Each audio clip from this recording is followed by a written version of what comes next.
Cinderella.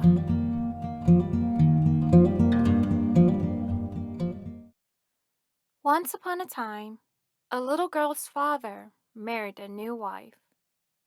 The little girl's stepmother forced her to do the hardest and dirtiest work in the house, while the stepsisters did nothing. When her work was finally done, she would sit, tired and alone, on the hearth by the fireplace, among the ashes and cinders. And so she came to be called Cinderella. Cinderella's stepsisters had fine rooms with soft beds and thick carpets and mirrors so large that they might see themselves at full length from head to foot. But poor Cinderella had to sleep on the floor next to the fire. Yet she bore it all patiently and did not complain to her father, for his new wife ruled him entirely. One day, the king's son, the prince, announced that he was going to hold a ball. The stepsister shrieked with excitement at the announcement. All the young ladies in the kingdom were invited to the palace for a grand evening of dancing and merriment. For days, the stepsisters primped in front of their mirrors and talked of nothing else. The stepsisters snapped at Cinderella. "You must help us get ready for the ball. Clean our shoes, comb our hair. Hurry!" Cinderella helped her stepsisters without complaining. Silently, however, she longed to go to the ball and imagine herself dancing in the arms of the prince. At last the day came. The stepsisters and their mother left for the palace. Cinderella watched them as long as she could. When she had lost sight of them, she began to cry. So miserable and alone did she feel. But Cinderella was not alone after all, for she heard a gentle voice ask, "What's the matter, dear?" She looked up and saw a woman with a kind face. I wish I could," began Cinderella. But she could not finish for all her tears and sobbing. "You wish you could go to the ball, is that it?" said the kind woman. "Then it shall be so," said the woman, for she was, you see, Cinderella's fairy godmother. "Now run into the garden," she said to Cinderella, "and bring me a pumpkin." Cinderella went immediately to the garden, though she could not imagine what a pumpkin had to do with going to the ball. She watched her fairy godmother scoop out the inside of the pumpkin, leaving only the rind. Then the pumpkin turned into a dazzling coach lined with satin. Next, with a touch of her wand, she turned a big rat into a fat, jolly coachman to drive the coach. "Now, dear," said the fairy godmother, "bring me the mouse trap from the house." Cinderella brought the trap, which had 6 live mice in it. "Open the door of the trap, dear," said the fairy godmother. Then, as each mouse scurried out, she gave them a tap with her wand.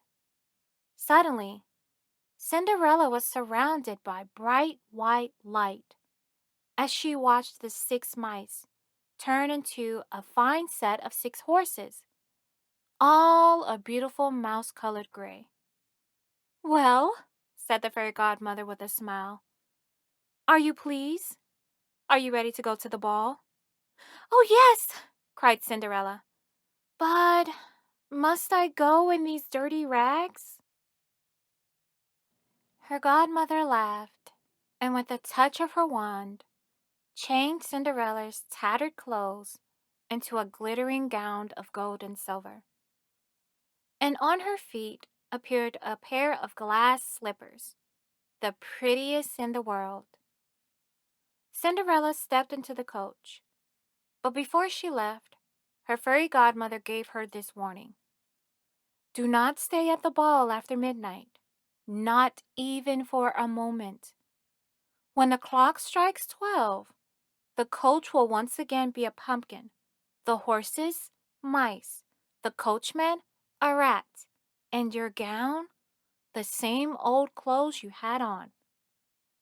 Cinderella promised she would leave before midnight. Then, calling out her thanks, away she rode in the coach, feeling happier than she had ever felt before. At the palace, the prince heard that a great princess had arrived, but that no one knew who she was. So he went to meet her and gave her his hand and led her into the great ballroom filled with people. As they entered, a hush fell upon the room. The dancers stopped dancing. The musicians stopped playing. Everyone stood just to look upon the beauty of the unknown newcomer. The prince asked Cinderella to dance with him. They danced together once, then twice, then again and again. Cinderella's face shone with happiness. Everyone at the ball looked on in admiration.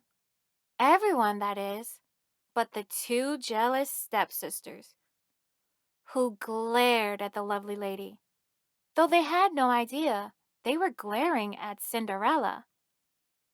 How quickly time slips away when the heart is happy. As Cinderella danced again and again with the prince, she heard the great bell of a palace clock begin to toll or ring.